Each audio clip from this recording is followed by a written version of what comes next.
니네 엄마 고물상하니? 폐지 줍고 깡통 모으는 그런 일? 상견례 자리에서 예비 시어머니 윤혜경은 예비 사부인과 그녀의 딸 면전에 대고 모욕을 서슴지 않았습니다. 어디 감히 고물상 따위가 우리 집에 발을 들여나? 하지만 그녀는 몰랐습니다. 자신이 고물상이라 비웃었던 그 여자가 다음 날 아침 전화 한 통으로 자신의 모든 것을 잿더미로 만들 수 있는 사람이라는 것을 말이죠. 이제부터 오만함의 대가가 얼마나 처절한지 보여주는 가장 통쾌한 복수가 시작됩니다. 오늘도 사연 끝까지 함께 해주세요. 청담동 고급 빌라의 아침은 차가운 공기가 감돌았습니다. 윤혜경은 어제 막 들여놓은 수천만 원짜리 백자 다랑아리 앞에 서서 마치 보석 감정사처럼 날카로운 눈으로 그 표면을 세심하게 훑어보고 있었어요. 이게 뭐야? 다랑아리의 유려한 곡선을 천천히 쓸어내리던 그녀의 미간이 갑자기 구겨졌죠. 김 집사, 이리 와서 여기 좀 봐요.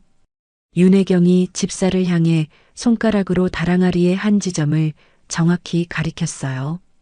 그녀의 목소리에는 얼음장 같은 냉기가 서려 있었죠.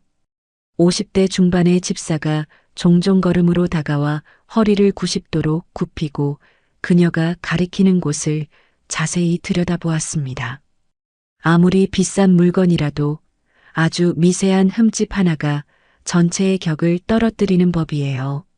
집사를 향한 말이었지만 그 시선은 허공에 누군가를 경멸하듯 쏘아보고 있었습니다. 이건 물건이나 사람이나 마찬가지예요.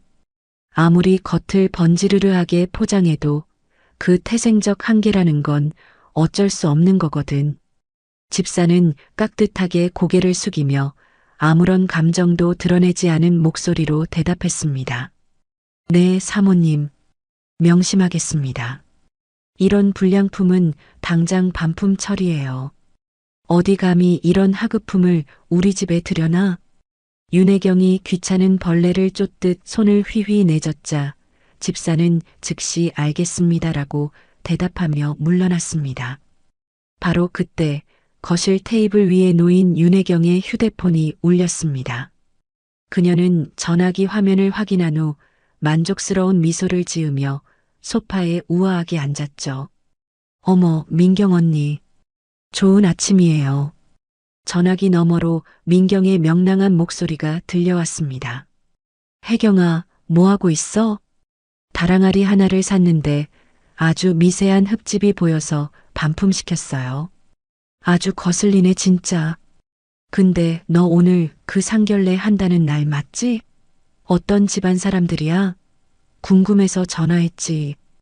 윤혜경은 우아하게 다리를 꼬고 앉아 깊은 한숨을 내쉬었습니다.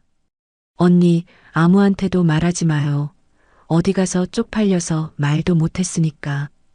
우리 선우 그놈 때문에 내가 아주 속이 썩어 문드러지겠어. 그녀의 목소리에는 진한 짜증이 덕지덕지 묻어났죠. 글쎄, 그 집이 고물상을 한다는 거야. 고물상. 언니 상상이 가요? 폐지 줍고 깡통 줍고 고철 나부랭이나 긁어모으는 그런 집안이라잖아.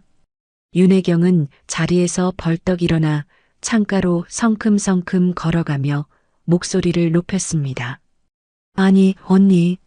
우리 선우가 홀려도 단단히 홀렸어. 그깟 고물상 딸내미한테 눈이 멀어서 내가 아무리 뒷목 잡고 반대해도 아주 막무가내라니까요.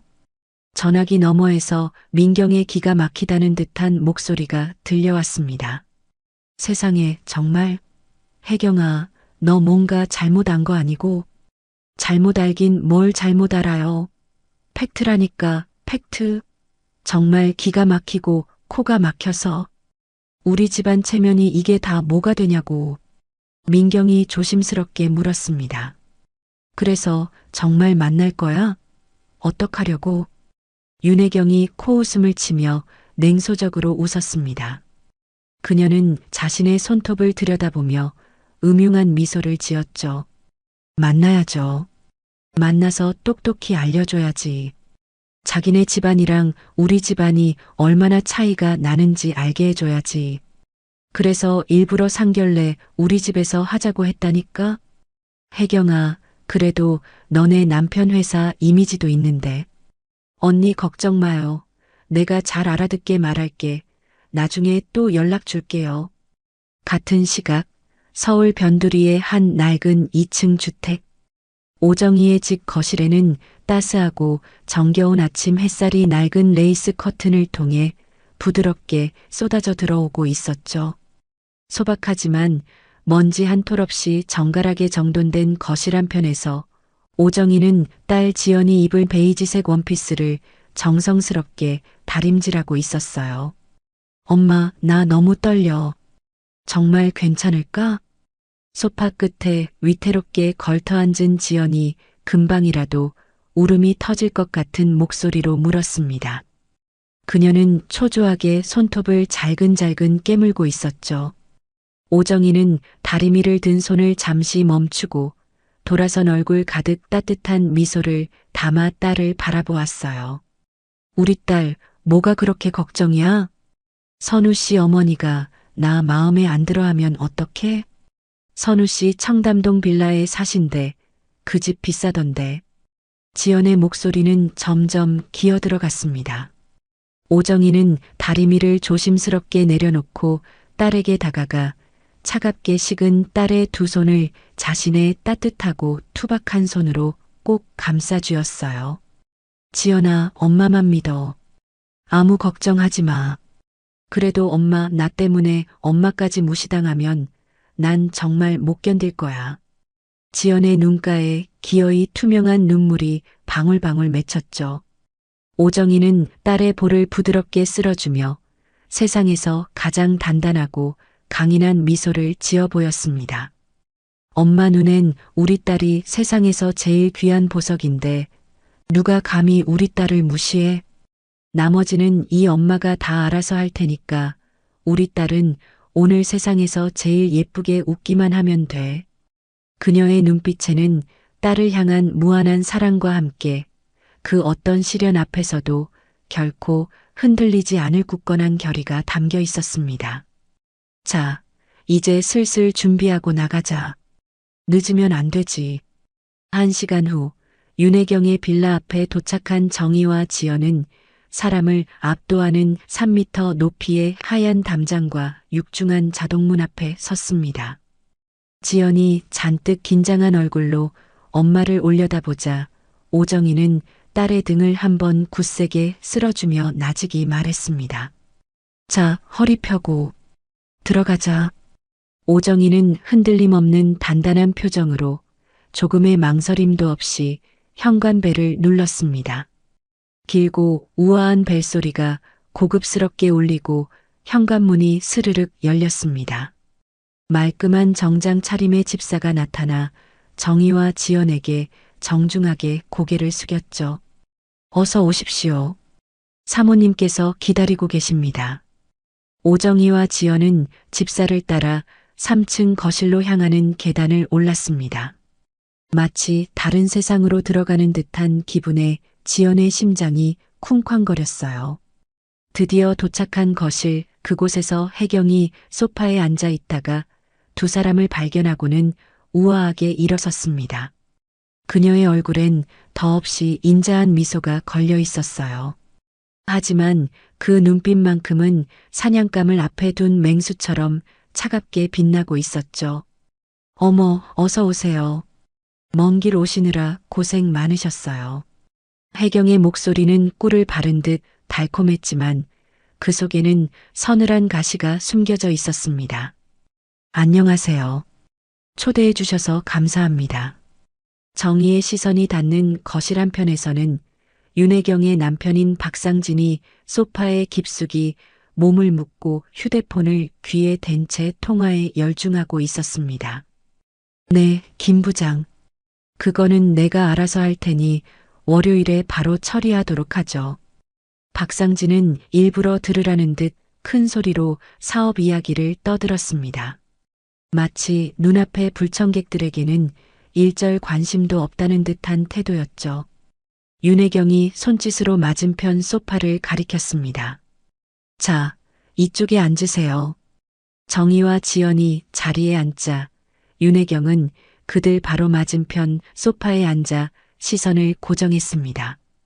그리고 그녀의 눈빛은 오정희의 머리부터 발끝까지 아주 천천히 훑어내렸습니다. 마치 오전에 다랑아리의 흠을 찾아내던 바로 그 눈빛이었어요. 오정희가 큰맘 먹고 장만한 소박한 정장, 몇 년은 좋게 들었을 가죽 가방, 굽이 다른 구두까지 하나하나 값을 매기듯 뜯어보는 그 시선은 얼음장처럼 차가웠습니다. 숨막히는 침묵이 거실의 공기를 무겁게 짓눌렀어요. 지연이 불안한 마음에 저도 모르게 꼼지락거리며 손을 꼭 쥐자 오정희가 그런 딸의 손을 조용히 하지만 단단하게 잡아주었습니다. 차라도 한 잔 드릴까요? 집사가 조심스럽게 묻자 윤혜경은 가볍게 손을 저으며 과시하듯 말했습니다. 중국에서 가져온 차 내와요. 그리고 우리 아들 선우 언제 오는지 전화 좀 해보고. 바로 그때 박상진이 시끄럽던 전화 통화를 마치고는 휴대폰을 내려놓으며 건성으로 인사했습니다. 아, 오셨습니까? 죄송합니다. 회사에 급한 일이 좀 있어서요. 그는 오정희와 지연을 위아래로 한번 쓱 훑어볼 뿐 이내 다시 휴대폰으로 시선을 돌리며 만지작거렸습니다. 모든 것이 계획된 무시와 모욕이었죠. 드디어 윤혜경이 아주 느릿하게 입을 열었습니다. 저희 아들 오기 전에 결혼 이야기보다 더 먼저 나눠야 할 이야기가 있을 것 같은데 실례지만 하시는 일이 어떻게 되시는지 여쭤봐도 될까요? 겉으로는 더없이 정중한 질문이었지만 그 안에는 날카롭게 벼린 칼날이 숨겨져 있었습니다. 하지만 오정희는 조금도 동요하지 않고 침착하게 대답했어요. 재활용 관련 일을 하고 있습니다. 재활용이요? 윤혜경의 입꼬리가 비웃음으로 미세하게 뒤틀렸습니다. 아, 그러시군요. 구체적으로 어떤 재활용을 말씀하시는 건가요? 요즘은 재활용 사업도 아주 다양하잖아요. 옆에 앉은 지연의 얼굴이 하얗게 굳어가는 것을 보며 오정희는 딸의 손을 더욱 꽉 잡았습니다. 그녀는 여전히 차분한 표정을 무너뜨리지 않고 대답했습니다. 폐지나 고철 같은 것들을 수거해서 필요한 곳에 보내는 일입니다. 바로 그 순간 윤혜경의 눈이 기다렸다는 듯 번뜩였습니다. 그녀가 원했던 대답이 정확히 나온 것이죠. 아, 그러니까 소위 말하는 고물상을 하신다는 말씀이시군요. 윤혜경의 목소리에 노골적인 경멸이 칼날처럼 섞여 들어왔습니다. 길거리에 널린 폐지 줍고 찌그러진 깡통 모으는 그런 일이요? 거실의 공기가 그 한마디에 순식간에 꽁꽁 얼어붙었습니다. 지연의 얼굴에서 핏기가 완전히 가셨어요. 참을 수 없는 모욕감에 입술이 파르르 떨려왔습니다. 엄마. 지연이 떨리는 목소리로 엄마를 불렀지만 오정희는 미동도 하지 않았습니다. 윤혜경은 하얗게 질린 지연의 얼굴을 보며 만족스러운 미소를 지었습니다. 참 흥미로운 일이네요. 우리 선우가 그런 집안 따님과 인생을 함께하겠다고 나서니 말이에요. 그제야 박상진이 고개를 들어 상황을 잠깐 훑어보았지만 곧바로 아무 일도 없다는 듯 무관심한 표정으로 다시 휴대폰 화면에 코를 박았습니다. 모욕의 활용점정을 찍는 행동이었죠.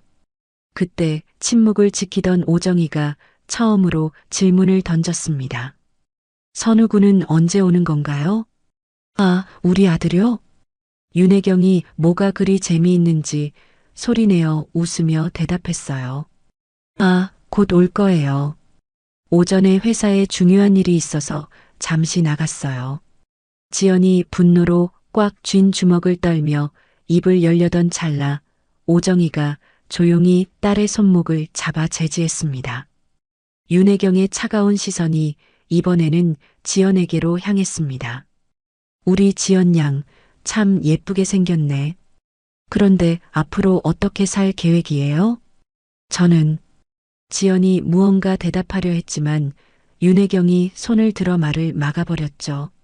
물론 두 사람이 죽고 못 살 만큼 사랑한다고 하니 사랑만 있으면 모든 걸 이겨낼 수 있다고 생각할 수도 있겠죠. 하지만요, 현실은 드라마랑은 많이 다르거든요. 윤혜경은 거대한 거실을 느긋하게 둘러보며 말했습니다. 이 정도의 생활을 누리고 유지하려면 그에 맞는 자격과 격이 필요한 법이에요. 사랑만 가지고는 이 높은 문턱을 절대 넘을 수 없다는 뜻이죠.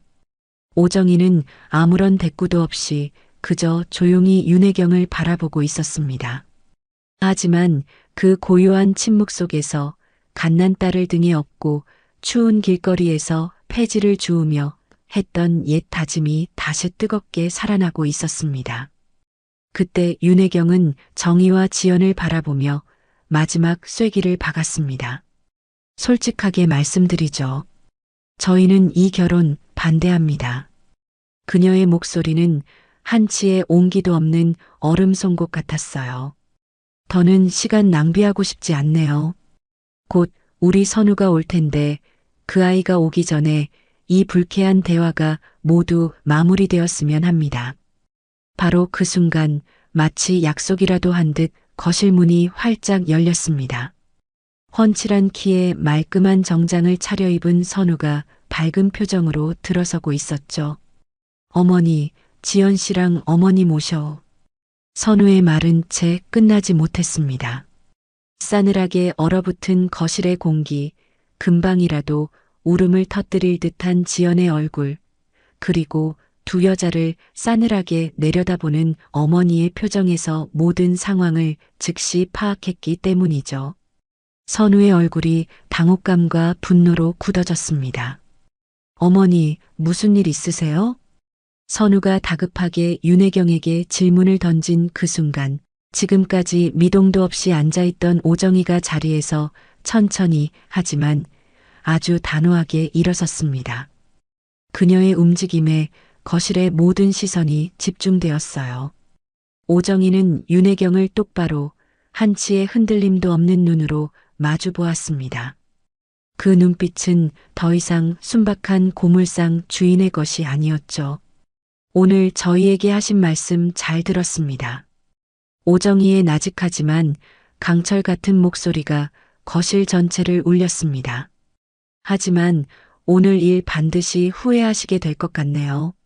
사람을 겉으로 보고 판단하는 게 얼마나 오만한 일인지 알게 해드리죠. 그것은 감정적인 분노의 표출이 아니었습니다. 차가운 이성으로 내뱉은 명백한 선전포고였죠. 오정희는 얼어붙은 윤혜경과 박상진, 그리고 충격에 빠진 선우를 차례로 훑어본 뒤 넋이 나간 딸 지연의 손을 단단히 붙잡았습니다. 가자, 딸. 그 한마디를 남기고 오정희는 당당한 걸음으로 그 지옥 같은 거실을 빠져나왔습니다. 여보, 저 여자 지금 뭐라고 하는 거야? 오만? 아주 뚫린 입이라고 존심은 세가지고는. 윤혜경은 어이없다는 듯 코웃음을 치고 자신의 방문을 쾅 닫고 들어가 버렸습니다. 한편 정희와 지연이 탄 택시 안은 숨이 막힐 듯 무거운 침묵만이 감돌았습니다. 방금 전에 폭풍 같던 상황이 거짓말처럼 느껴질 정도였죠. 지연은 창밖으로 빠르게 스쳐 지나가는 도시의 불빛들을 멍하니 바라보며 애써 눈물을 참고 있었습니다. 하지만 결국 어깨의 작은 들썩임과 함께 뜨거운 눈물이 뺨을 타고 흘러내렸어요. 엄마, 미안해. 지연의 목소리가 죄책감으로 심하게 떨리고 있었습니다. 네가 왜 미안해? 오정희가 그런 딸의 어깨를 감싸 안으며 부드럽게 물었습니다. 나 때문에 엄마가 그런 끔찍한 모욕을 당했잖아. 결국 참았던 울음이 터져나온 지연은 오열하기 시작했습니다. 고물상이라고, 폐지 줍는다고, 어떻게 사람들 앞에서 그런 말을 할 수가 있어. 오정희는 아무 말 없이 딸을 자신의 어깨로 더욱 깊이 끌어안았습니다. 작게 떨리는 딸의 등을 천천히 규칙적으로 토닥이며 위로해 주었어요. 괜찮아, 우리 딸. 다 괜찮아. 안 괜찮아. 하나도 안 괜찮아. 엄마는 얼마나 속상했어. 지연이 엄마의 품에 얼굴을 묻고 아이처럼 소리내어 울었습니다. 오정희는 그런 딸을 말없이 다독이면서도 창밖을 스치는 도시의 불빛들을 차갑게 응시했습니다. 그녀의 눈빛 속에서는 서늘하고 단단한 결심이 용암처럼 굳어가고 있었죠. 지연아. 응, 엄마. 엄마 믿지? 오정희의 목소리는 평소와 달리 낮고 단단했습니다. 당연히 믿지, 하지만. 그럼 됐어. 이제부터 아무 걱정하지 마. 이 모든 건 엄마가 다 해결할 테니까. 집에 도착하자마자 지연은 곧장 자기 방으로 들어가 문을 닫았습니다. 혼자 남은 오정희는 잠시 거실 한가운데 우두커니 서 있다가 이내 결심한 듯 서재로 향했습니다. 서재 한편 묵직하게 자리를 지키고 있는 낡은 철제금고. 오정희는 익숙하지만 조금은 떨리는 손길로 다이얼을 돌려 금고 문을 열었습니다. 금고 안에는 각종 서류 뭉치와 함께 세월의 흔적이 고스란히 내려앉은 낡은 수첩 하나가 들어 있었어요. 오정희는 그 수첩을 마치 성물처럼 조심스럽게 꺼내 책상 위에 올려놓았습니다. 수첩을 펼치자 지난 수십 년간 그녀의 인생을 스쳐갔던 수많은 사람의 이름과 연락처가 빽빽하게 적혀 있었죠. 그것은 지난 세월 오정희가 피와 땀으로 쌓아 올린 그녀만의 역사이자 가장 강력한 무기였습니다. 그녀는 수많은 이름들 사이에서 한 사람의 연락처를 찾아내고는 그 위를 손가락으로 조용히 쓸어보았어요. 그때 지연이 서재 문을 조심스럽게 두드렸습니다. 엄마 앉아? 응, 생각할 게 좀 있어서. 우리 딸 먼저 자. 엄마, 정말 괜찮은 거지? 문 너머로 들려오는 딸의 걱정 어린 목소리에 오정희는 잠시 눈을 감았습니다. 그럼, 이 엄마 말 못 믿어? 아니, 믿어. 사랑해, 엄마. 엄마도 사랑해, 우리 딸. 지연의 발걸음 소리가 멀어지는 것을 확인한 오정희는 서랍 깊숙한 곳에서 먼지 쌓인 구형 휴대폰 하나를 꺼내 충전기에 연결했습니다. 잠시 후 전원이 켜진 휴대폰 화면에는 단 하나의 전화번호만이 저장되어 있었죠. 오정희는 그 번호를 바라보며 30년 전 갓난아기였던 지연을 등에 업고 추운 거리에서 폐지를 줍던 그 날을 떠올렸습니다. 내 딸만큼은 절대로 나처럼 무시당하고 짓밟히는 인생을 살게 하지 않겠다. 그날의 맹세가 비수가 되어 심장에 박히는 것 같았습니다. 오늘 딸의 얼굴에 흐르던 눈물이 그 맹세를 지키기 위한 전쟁의 신호탄이었죠. 오정희는 더 이상 망설이지 않고 단호하게 통화 버튼을 눌렀습니다. 몇 번의 신호음이 울린 후 상대방이 전화를 받자마자 그녀가 차갑게 말했습니다. 저 오정희입니다. 부탁드릴 일이 있습니다. 내일 좀 뵙죠. 오정희는 그 한마디만 남기고 미련 없이 전화를 끊었습니다. 이 전화 한 통은 딸의 미래를 지키기 위한 기나긴 전쟁의 서막이었습니다. 오정희가 복수의 칼을 갈기 시작한 바로 다음 날 아침, 윤혜경은 세상 모르고 단잠에서 깨어났습니다. 어제 오정의 모녀에게 안겨준 완벽한 모욕을 떠올리자 입가에 저절로 만족스러운 미소가 번졌죠.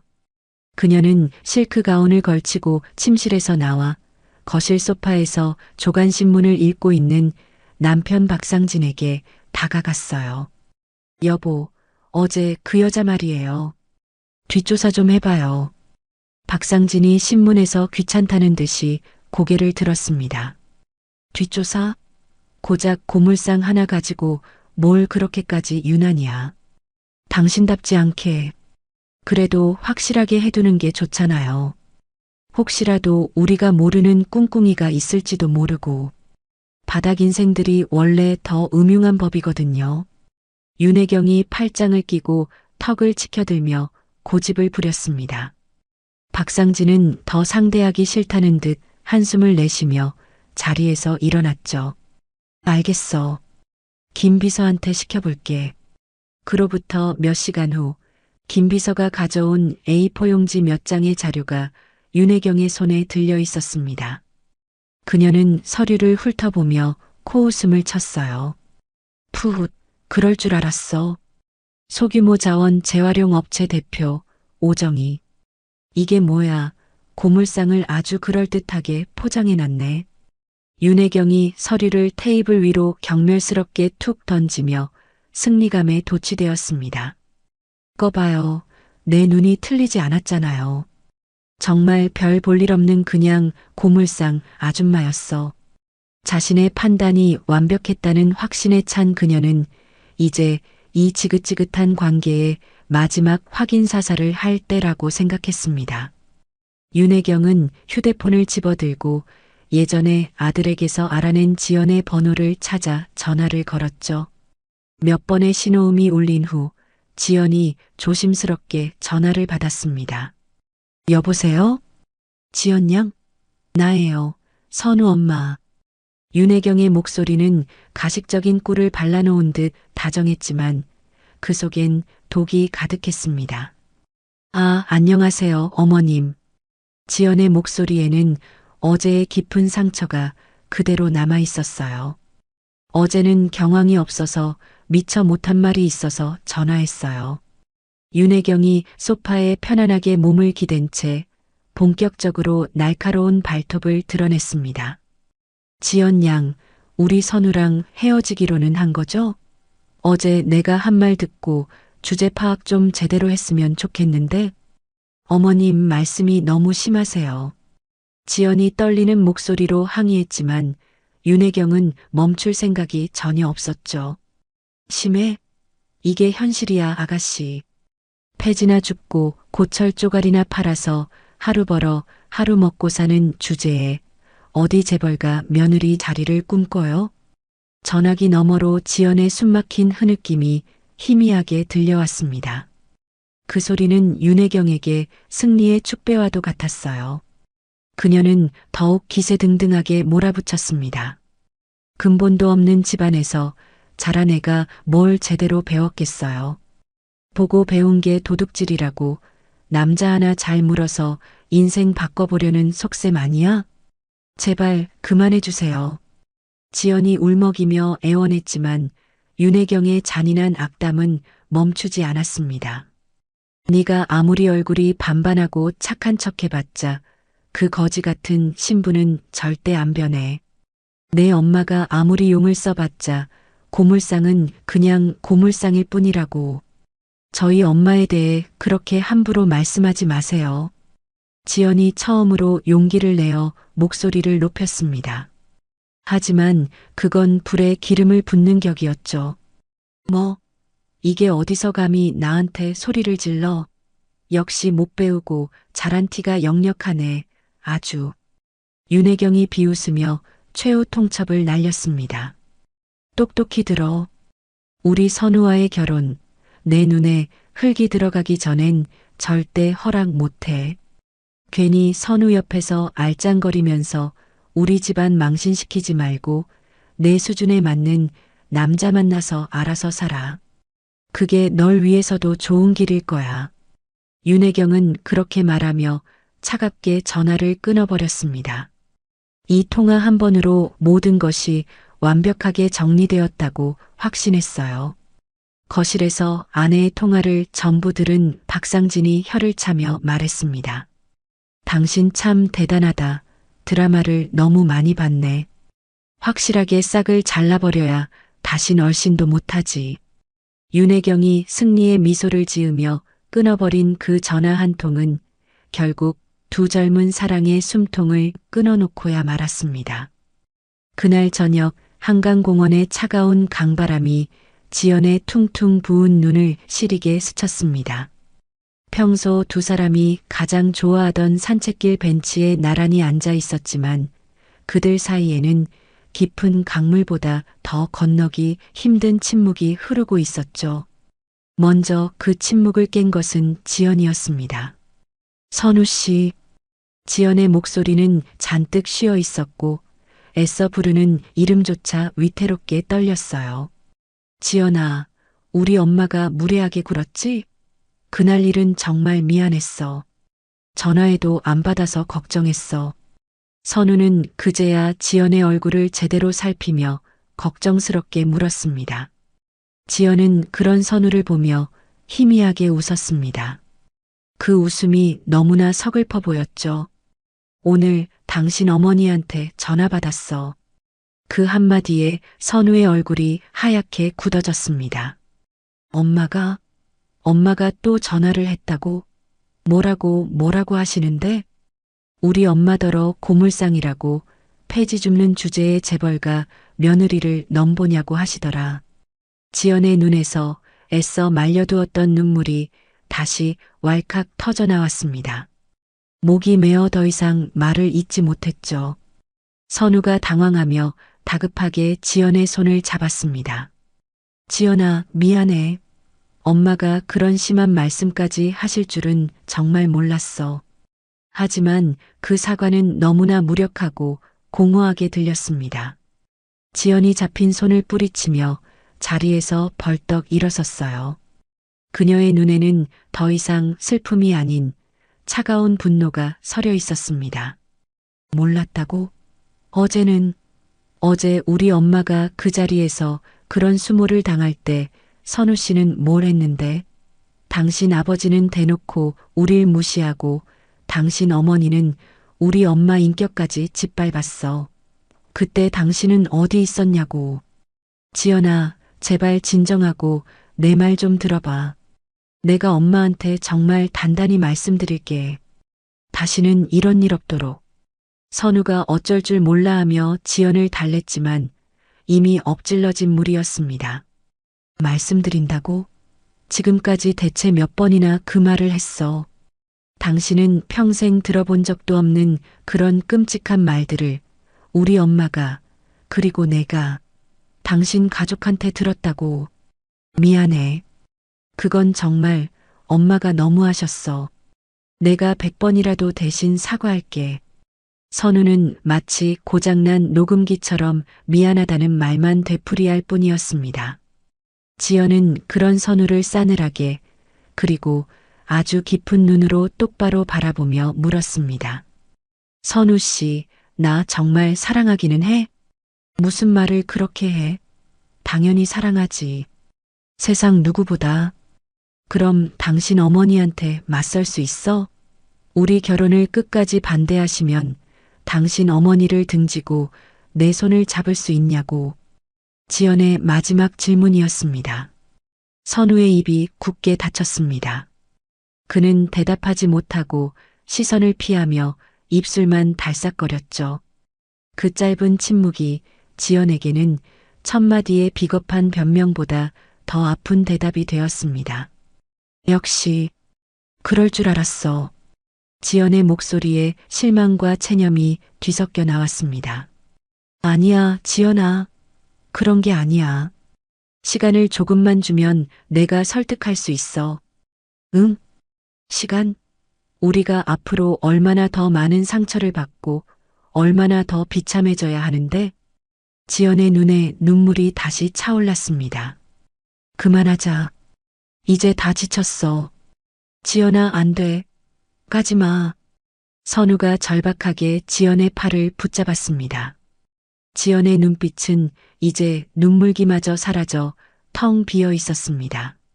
이제 정말 끝이야. 다시는 연락하지 마. 지연은 차갑게 돌아서서 한 번도 뒤돌아보지 않고 걷기 시작했습니다. 그녀의 등이 단호하고 외로워 보였습니다. 선우는 그 자리에 힘없이 주저앉아 멀어져 가는 지연의 뒷모습을 망연자실하게 바라볼 뿐이었죠. 지연아, 지연아. 선우가 절규하듯 그녀의 이름을 불렀지만 그 목소리는 차가운 강바람에 흩어져 버렸습니다.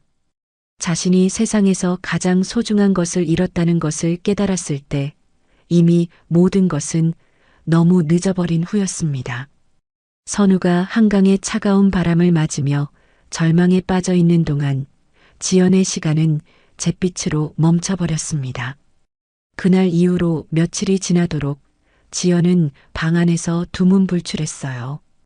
오정희는 딸아이 방문 앞에 놓아둔 쟁반 위 거의 손도 대지 않은 음식을 볼 때마다 가슴에 날카로운 유리 조각이 박히는 듯한 아픔을 느꼈습니다. 그녀는 다시 한번 딸의 방문을 조심스럽게 두드렸죠. 지연아, 밥은 먹어야지. 이러다 큰일 나. 오정희가 애타는 목소리로 말했습니다. 괜찮아, 엄마. 정말로 배가 안 고파. 문 너머로 들려오는 지연의 목소리는 물기 하나 없이 메마르고 쇠약해져 있었습니다. 오정희는 차마 더 권하지 못하고 한참을 그 문 앞에서 서성이다 돌아섰습니다. 거실로 내려온 그녀의 얼굴에서 따뜻한 온기는 사라지고 차디찬 분노와 서늘한 결심만이 남아 있었죠. 자신이 목숨보다 사랑하는 딸이 한낱 사랑 때문에 이렇게 속절없이 무너져 내리는 모습을 보니 더 이상 단 하루도 참을 수가 없었습니다.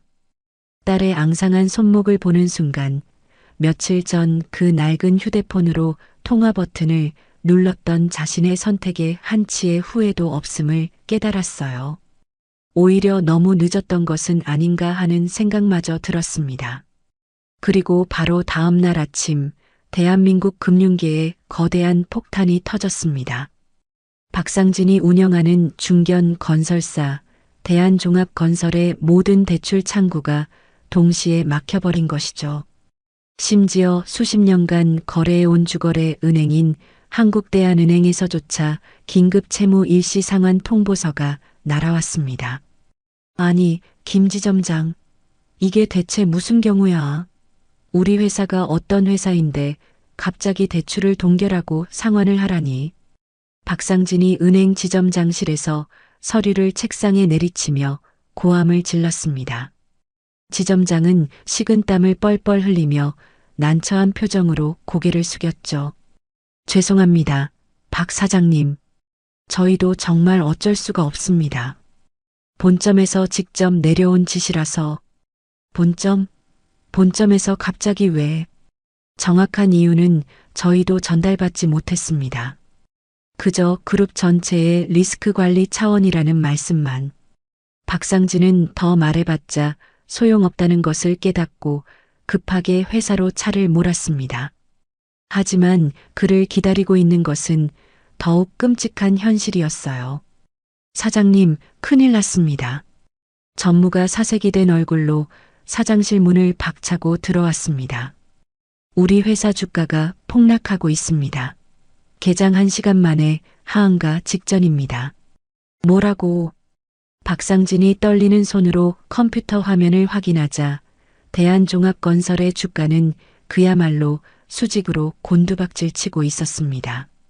누군가 악의적으로 엄청난 물량을 시장에 쏟아붓고 있는 게 분명했죠. 지금 협력업체들에서도 전화가 빗발칩니다. 우리 회사에 문제가 생긴 것 아니냐며 계약 재검토에 들어가겠다고 합니다. 전무의 절망적인 보고가 계속 이어졌습니다. 도대체 이게 무슨 일이냐고. 박상진이 이성을 잃고 책상을 쾅 치며 소리쳤습니다. 같은 시각 청담동 빌라에서 우아하게 브런치를 즐기던 윤혜경에게 박상진의 전화가 걸려왔습니다. 여보, 장인어른한테 자금 좀 끌어다 쓸 수 있는지 여쭤봐. 지금 우리 회사 부도나게 생겼어. 뭐라고요? 부도라니, 그게 갑자기 무슨 소리예요? 윤혜경이 당황하며 자리에서 벌떡 일어났습니다. 나도 몰라. 은행이란 은행은 전부 돈줄을 막아버렸고 주식은 휴지 조각이 되기 일보 직전이야. 함정이야. 이건 누군가 파놓은 함정이라고. 전화기 너머로 들려오는 남편의 목소리에는 생전 처음 들어보는 공포가 섞여 있었습니다. 전화를 끄는 윤혜경은 멍하니 서서 거실을 이리저리 서성거렸습니다. 머릿속이 실타래처럼 복잡하게 얽혀 들어갔죠. 그러다 문득 며칠 전 자신이 고물상 옆했네라 무시했던 그 여자가 했던 말이 뇌리를 스쳤습니다. 오늘 일 반드시 후회하시게 될 것 같네요. 사람을 겉으로 보고 판단하는 게 얼마나 오만한 일인지 알게 해드리죠. 하지만 그녀는 이내 스스로의 생각을 비웃으며 고개를 저었습니다. 아니야, 말도 안 돼. 천한 고물상 따위가 감히 어떻게 이런 일을 꾸며. 절대 그럴 리 없어. 그러나 한번 피어오른 불안감은 검은 연기처럼 마음 한구석에서 스멀스멀 피어오르고 있었습니다. 그날 저녁 오정희는 손수 끓인 따뜻한 전복죽을 쟁반에 받쳐 딸의 방문을 열었습니다. 지연아, 이거 조금이라도 먹자. 응? 며칠 만에 문을 열고 나온 딸의 모습에 오정희의 가슴이 다시 한번 아려왔어요. 지연은 헬쑥한 얼굴로 힘없이 엄마를 바라보았습니다. 엄마, 다 괜찮아질 거야, 우리 딸. 오정희가 지연을 따뜻하게 안아주며 등을 토닥였습니다. 나 때문에 엄마가 너무 힘든 것 같아. 미안해. 바보 같은 소리. 엄마는 우리 지연이만 행복하면 그걸로 세상 다 가진 거야. 오정희의 눈빛에는 그 어떤 흔들림도 없는 단단한 결의가 담겨 있었습니다. 이제 곧 모든 게 다 정리될 거야.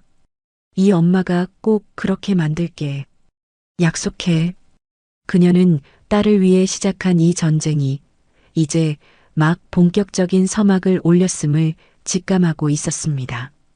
밤새 단 한숨도 잠 못 이루고 회사가 무너지는 소리를 들어야 했던 박상진과 윤혜경 부부는 결국 마지막 지푸라기라도 잡는 심정으로 한국대한은행 본점으로 향했습니다. 평소 번쩍이는 고급 외제차로만 다니던 그들이었지만 오늘은 초라하게 택시를 잡아 타고 와야 했죠. 그 사실만으로도 윤혜경의 자존심은 이미 산산조각이 나 있었습니다. 은행 로비에 들어서자마자 윤혜경은 참았던 분노를 터뜨리며 목소리를 높였어요. 당장 책임자 나오라고 해요. 30년을 거래한 고객 뒤통수를 이런 식으로 쳐? 여기가 어디라고 감히 우리를 무시해. 여보, 제발 좀 조용히 좀 해. 박상진이 사색이 된 얼굴로 아내를 말렸지만 윤혜경은 이미 이성을 잃은 상태였습니다. 그때 정장을 입은 직원이 다가와 정중하게 말했습니다. 박상진 사장님, 윤혜경 사모님, 은행장님께서 최상층 VIP 접견실에서 기다리고 계십니다. 두 사람은 직원을 따라 엘리베이터에 올랐습니다. 최상층에 도착하여 두꺼운 원목으로 된 문이 열리자 그들의 눈앞에 상상조차 하지 못했던 광경이 펼쳐졌죠. 도시 전체가 내려다 보이는 거대한 통유리창 앞 넓은 접견실 한편에는 한국대한은행의 은행장이 딱딱하게 굳은 얼굴로 서 있었습니다. 어서 오십시오, 박 사장님. 은행장이 잔뜩 긴장한 목소리로 인사했습니다. 그리고 은행장 옆엔 두 사람이 앉아 있었습니다. 한 명은 그들이 고물상이라며 인간 이하의 취급을 했던 오정희와 60대 후반의 낯선 남성. 하지만 오늘 오정희는 더 이상 초라한 고물상 주인이 아니었죠. 차분하고 기품 있는 모습으로 그들을 조용히 응시하고 있었습니다. 윤혜경은 그 모든 상황을 무시하고 오정희를 발견하자마자 손가락질하며 달려들 기세로 소리쳤습니다. 당신이 왜 어떻게 여기 있는 거야? 여보, 제발 진정해. 박상진이 아내의 팔을 붙잡았지만 윤혜경의 분노는 멈추지 않았습니다. 은행장님, 이 여자가 왜 여기 있는 거예요? 바로 그때였습니다. 오정희 옆에 조용히 앉아있던 위험 있는 남성이 아주 천천히 소리 없이 자리에서 일어났습니다. 그가 몸을 일으키자 방 안의 공기가 갑자기 몇 배는 더 무거워지는 것 같았어요. 박상진이 그 남성의 얼굴을 제대로 확인한 순간 그의 얼굴에서 핏기가 사라지며 새하얗게 질려버렸습니다. 방금 전까지 아내를 말리던 기세는 온데간데 없고 마치 사형 선고를 받은 죄수처럼 온몸을 부들부들 떨기 시작했죠. 조 회장님? 박상진의 목소리가 염소처럼 떨려 나왔습니다.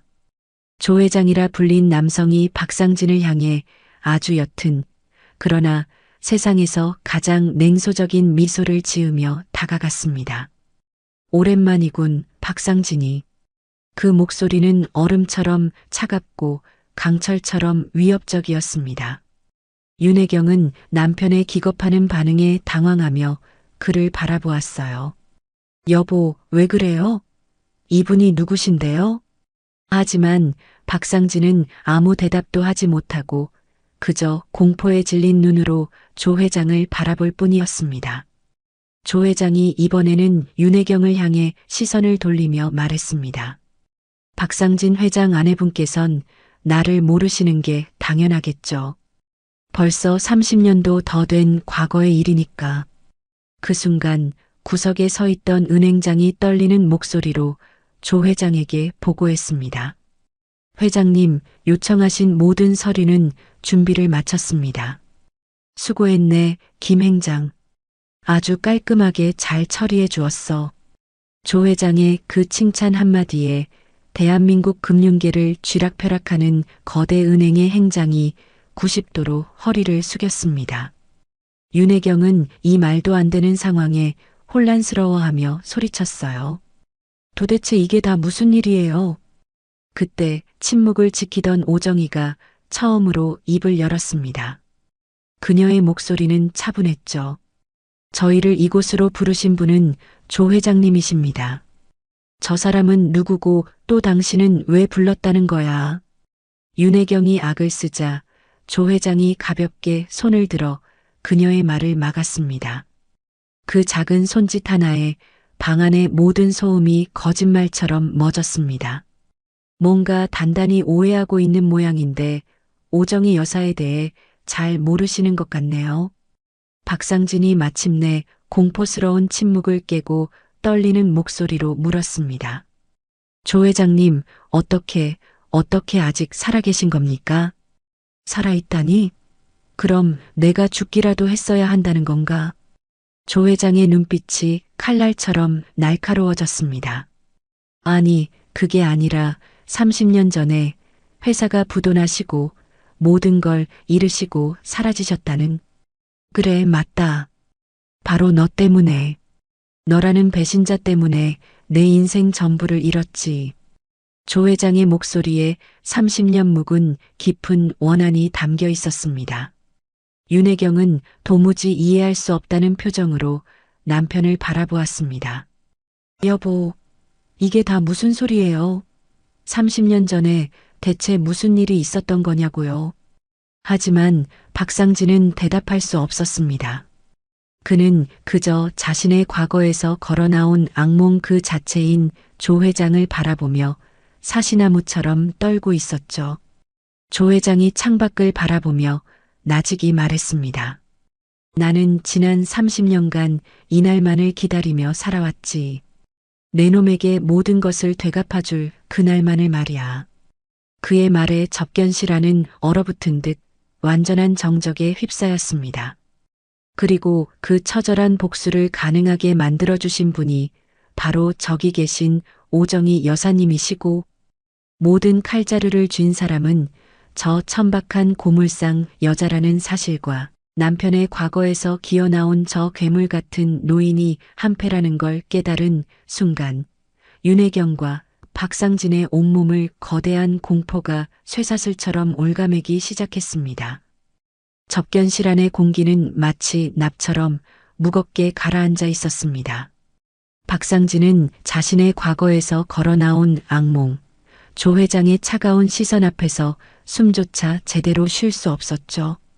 조 회장은 그런 박상진에게 아주 천천히 한 걸음씩 다가갔습니다. 그의 낡은 구두가 최고급 카펫에 닿는 소리 하나하나가 박상진에게는 지옥에서 울리는 심판의 종소리처럼 들렸어요. 마침내 박상진의 바로 앞에 멈춰선 조 회장이 나직이, 그러나 심장을 꿰뚫는 듯한 목소리로 물었습니다. 조상철, 30년 만에 들어보는 내 진짜 이름일 텐데 아직 기억은 하고 있나?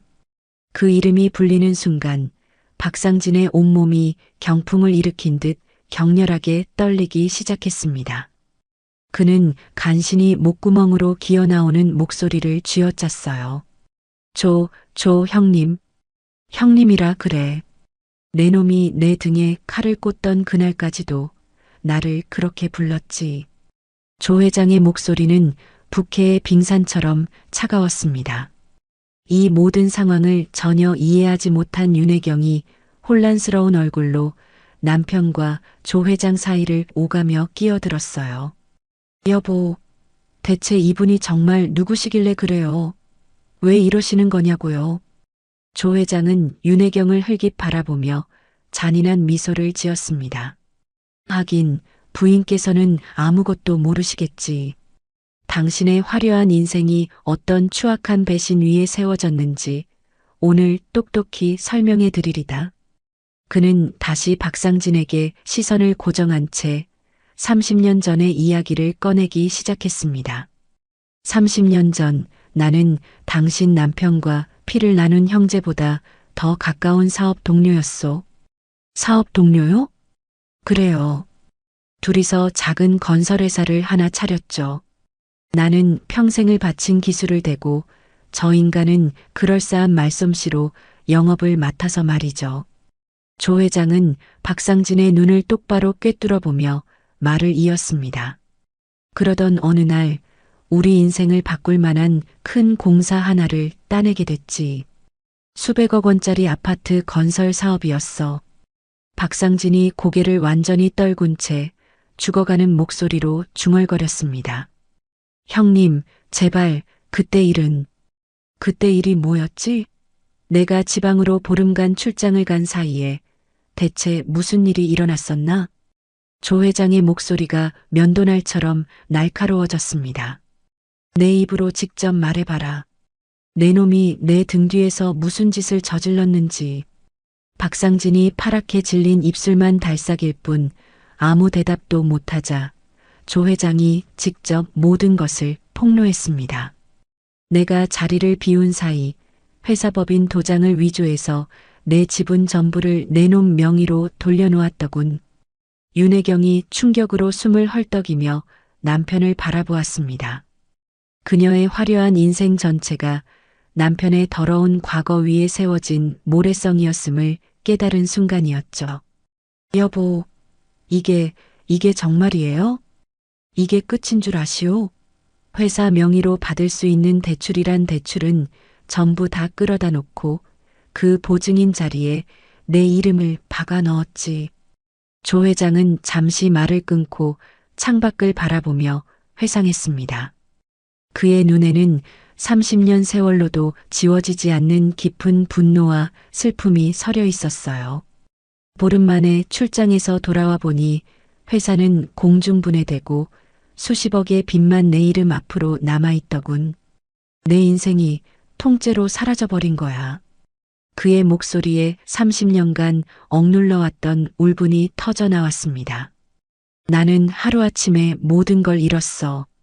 피땀으로 일군 사업도, 온 가족이 함께 살던 집도, 심지어 내 가족마저도. 조 회장은 고개를 돌려 다시 박상진을 노려보며 말했습니다. 내 아내는 그 충격으로 시름시름 앓다가 결국 세상을 떠났고 하나뿐인 아들은 빚쟁이 아버지를 원망하며 집을 나가 아직까지도 연락 한 통 없어. 그 말에 박상진의 다리가 풀리며 그 자리에 무너져 내릴 듯 휘청거렸습니다. 형님, 정말 미안합니다. 그때는 제가 너무 젊어서, 돈에 눈이 멀어서. 젊어서? 그 가짜는 변명으로 내 인생을 망가뜨린 죄가 사라질 것 같나? 조 회장이 차갑게 웃었습니다. 그 웃음소리가 너무나 섬뜩했어요. 나는 그날 이후로 길바닥에 나앉아 막노동판을 전전하며 살았어. 짐승처럼 오직 내 놈에게 복수할 날만을 기다리면서 그렇게 30년을 버텼다고 윤혜경이 떨리는 목소리로 간신히 물었습니다. 그럼 어떻게 지금 이렇게 해? 조 회장은 대답 대신 소파에 조용히 앉아 있는 오정희를 바라보았습니다. 저분 덕분이지. 오정희 여사가 아니었다면 나는 아직도 공사판에서 먼지를 마시고 있었겠지. 오정희가 조용히 고개를 끄덕이며 입을 열었습니다. 그녀의 목소리는 차분했지만 무게가 실려 있었죠. 조 회장님께서 몰락하시기 전 만약을 대비해 다른 사람 이름으로 숨겨두셨던 자산들이 있었습니다. 제가 지난 30년간 그것들을 찾아내 조용히 관리해 드렸을 뿐이에요. 그리고 오 여사의 천재적인 수완 덕분에 그 작은 종잣돈이 30년 만에 수천억 원대의 거대한 자산으로 불어났지. 조 회장의 설명에 윤혜경은 오정희를 도저히 믿을 수 없다는 표정으로 바라보았습니다.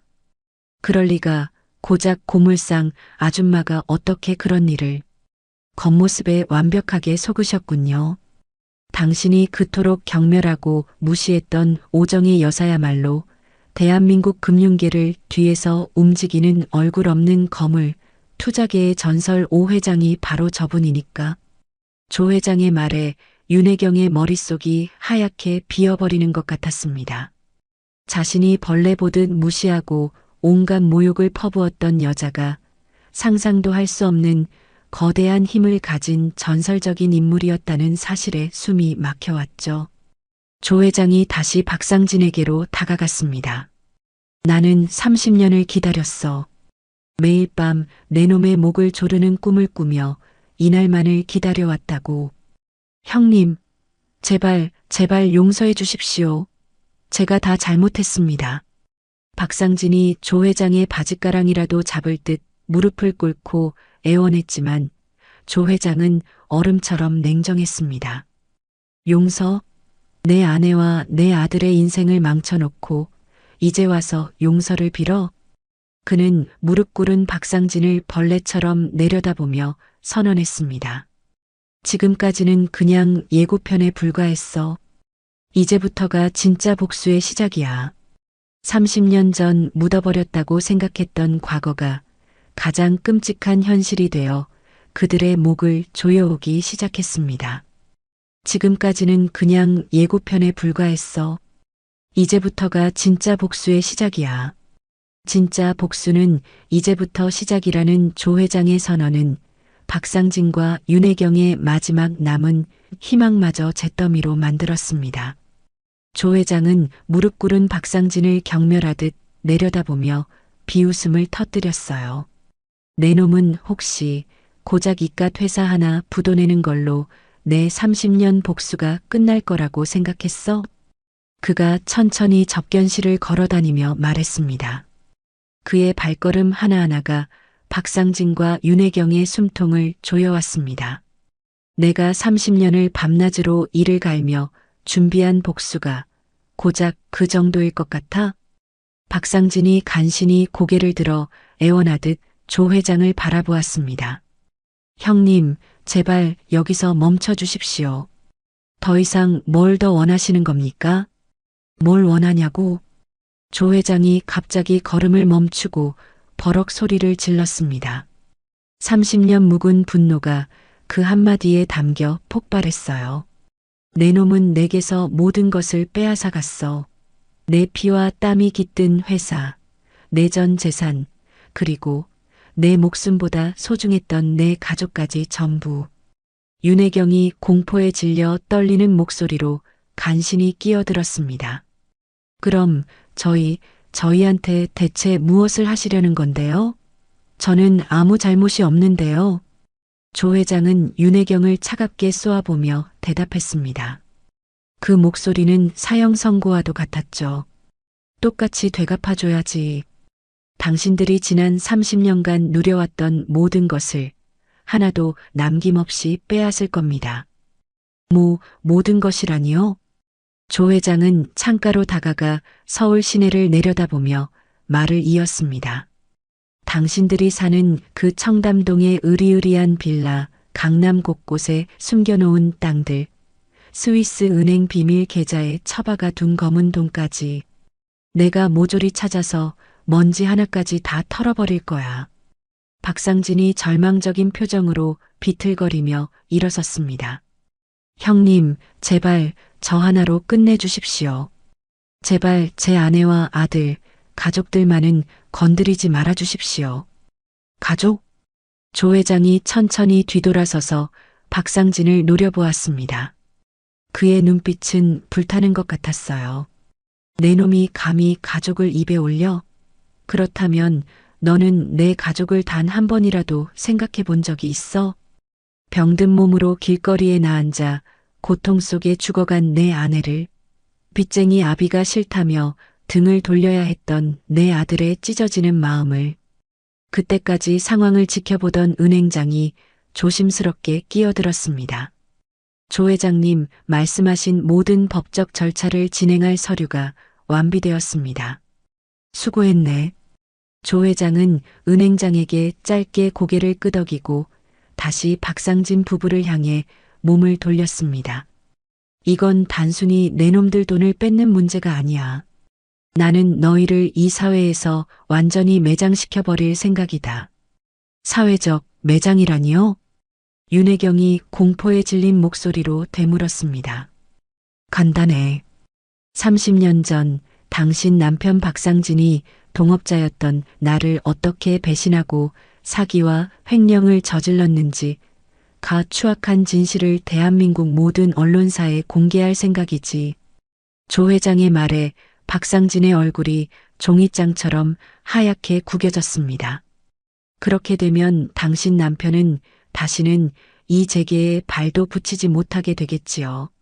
사기꾼, 배신자라는 낙인이 찍힌 채 평생을 살아가게 될 거야. 지금까지 조용히 모든 것을 듣고만 있던 오정희가 입을 열었습니다. 조 회장님, 너무 성급하게 모든 패를 보여주실 필요는 없을 것 같습니다. 조 회장이 오정희를 돌아보며 부드럽게 미소 지었습니다. 오 여사 말이 맞아. 복수는 차가울 때 해야 제맛이지. 천천히, 그리고 아주 확실하게.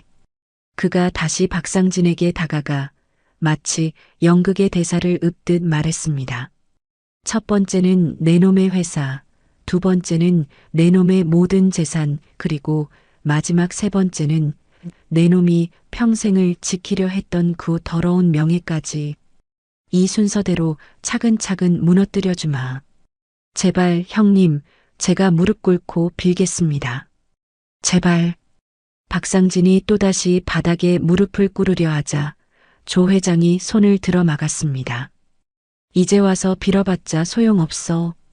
30년 전 내 아내가 내 놈 앞에서 피눈물을 흘리며 빌었을 때 그때 들었어야지. 그 순간 이성을 잃은 윤혜경이 갑자기 오정희에게 머리채라도 잡을 듯이 달려들었습니다. 너, 이 모든 게 다 너 때문이야. 이 요물 같은 년. 하지만 그녀의 손이 오정희에게 닿기도 전에 조 회장이 철벽처럼 앞을 막아섰습니다. 사람을 잘못 짚었어. 오 여사를 탓할 게 아니라 당신 남편이 30년 전에 뿌린 죄의 씨앗을 탓해야지. 오정희는 한마디 대꾸도 없이 그저 무표정하게 그 모든 상황을 지켜보고 있었습니다. 그녀의 눈빛에 어떤 복잡한 감정이 스쳐 지나갔지만 아무도 읽을 수는 없었죠. 조 회장이 마지막으로 선언했습니다. 내가 너희에게 한 달의 시간을 주겠다. 한 달 안에 당신들의 세상은 완전히 끝장날 거야. 그때까지 마지막 남은 여유를 실컷 즐겨보도록 해. 그는 출입문으로 향하다가 문득 생각났다는 듯이 돌아섰습니다. 그의 시선은 윤혜경에게 정확히 꽂혀 있었어요. 아, 그리고 윤혜경 씨. 앞으로는 어디 가서 고물상이라고 함부로 무시하지 마시오. 세상에는 당신처럼 겉만 번지르르한 사람보다 소박한 겉모습 뒤에 진짜 힘을 숨기고 사는 사람들이 훨씬 더 많으니까. 문이 닫히고 거대한 접견실에는 오직 두 사람의 절망적인 숨소리만이 남았습니다. 화려했던 그들의 세상이 바로 이 자리에서 완벽하게 끝장나버린 것이었죠. 박상진과 윤혜경 부부가 절망의 나락으로 떨어지고 있는 동안 복수의 설계자들은 한강이 내려다 보이는 구름 위에서 그들의 몰락을 지켜보고 있었습니다. 며칠 후 최고급 호텔의 최상층 라운지.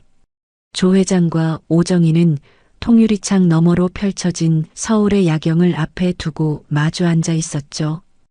은은한 클래식 음악과 함께 두 사람의 잔에는 각각 붉은 와인과 따뜻한 차가 담겨 있었습니다. 박상진의 대한종합건설은 이제 끝났습니다. 회생은 불가능한 상태지요. 조 회장이 만족스러운 표정으로 와인잔을 기울이며 말했습니다. 그의 목소리에는 30년 묵은 한을 풀어낸 자의 여유가 묻어났어요. 주요 협력업체들은 이미 전부 등을 돌렸고 남아있던 직원들도 절반 이상이 떠났습니다. 텅 빈 껍데기만 남은 셈이죠. 오정희는 말없이 차를 마시며 그의 보고를 듣고 있었습니다. 하지만 그녀의 표정은 평소와 달리 어딘가 무겁고 복잡해 보였죠. 조 회장은 아랑곳하지 않고 말을 이었습니다. 어제는 은행에서 마지막 남은 담보 부동산에 대한 강제 경매를 신청했습니다. 그들이 그렇게 자랑하던 청담동 빌라도 이제 며칠 안에 남의 손에 넘어가게 될 겁니다. 그들 부부의 반응은 어떻습니까? 오정희가 마침내 입을 열었습니다. 그녀의 목소리는 낮게 가라앉아 있었어요. 꼴이 말이 아니죠. 박상진은 사방팔방으로 돈을 구하러 뛰어다니지만 그의 전화를 받는 사람은 아무도 없습니다. 윤혜경 역시 마찬가지고요. 그렇게 어울려 다니던 사교계 친구들 누구 하나 거들떠보지도 않는 모양입니다. 조 회장이 경멸하듯 냉소적으로 웃었습니다. 역시 돈이 떨어지니 사람도 떨어져 나가는군요. 참 알기 쉬운 세상입니다. 오정희가 창밖의 수많은 불빛을 바라보며 말했습니다. 이제 마지막 단계만 남은 거군요. 그렇습니다. 조 회장이 테이블 밑에서 두툼한 서류 봉투 하나를 꺼내 오정희 앞으로 조용히 밀었습니다. 여기 박상진의 불법 비자금 내역이 담긴 장부 원본이 들어 있습니다. 지난 30년간 그놈이 저지른 온갖 추악한 비리가 이 안에 전부 다 들어있죠. 오정희는 봉투를 받아들었지만 왠지 모르게 망설였습니다. 이걸 검찰에 넘기는 순간 박상진은 완전히 끝장입니다. 남은 여생은 감옥에서 보내게 되겠죠. 최소 15년은 썩어야 할 겁니다. 조 회장의 목소리에 오랜 기다림 끝에 찾아온 희열이 묻어났습니다. 오정희는 봉투를 열고 안의 서류를 조심스럽게 꺼냈습니다. 그녀는 한 장 한 장 천천히 서류를 훑어보기 시작했어요. 페이지를 넘길 때마다 박상진이 저지른 부정 입찰, 뇌물수수, 탈세, 자금 세탁의 기록들이 낱낱이 드러났습니다. 그러던 중 한 페이지에서 오정희의 손길이 돌처럼 굳어버렸습니다. 그 페이지에는 너무나도 익숙한 이름 하나가 적혀 있었기 때문이죠.